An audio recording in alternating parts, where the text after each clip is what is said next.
चलिए आइए अब हम लोग पढ़ते हैं एयर ट्रांसपोर्ट, वायु परिवहन। This is the fastest mode of transport. यह परिवहन का सबसे तेज माध्यम है। It carries goods and passengers through airways by using different aircrafts like passenger aircraft, cargo aircraft, helicopters, etc. इसके अंतर्गत यात्री विमानों, मालवाहक विमानों और हेलीकॉप्टरों से सामान और यात्रियों को वायु मार्ग से ले जाया जाता है। Besides passengers, it generally carries goods that are less bulky or are of high value. इसमें यात्री के अलावा हल्का और कीमती सामान ढोया जाता है। In hilly and mountainous areas where other mode of transport is not feasible, air transport is an important as well as convenient mode.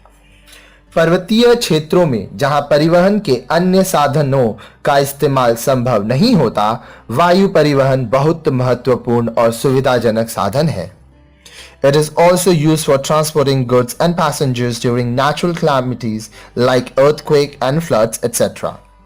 भूकंप और बाढ़ आदि प्राकृतिक आपदाओं के दौरान सामान और यात्रियों को लाने ले जाने के लिए अधिकतर इसी साधन का प्रयोग होता है। During war, air transport plays an important role in carrying soldiers as well as supplies to the required areas. युद्ध के दौरान भी वायु परिवहन की बड़ी महत्वपूर्ण भूमिका होती है। एयर ट्रांसपोर्ट में be classified as domestic and international air transport. वायु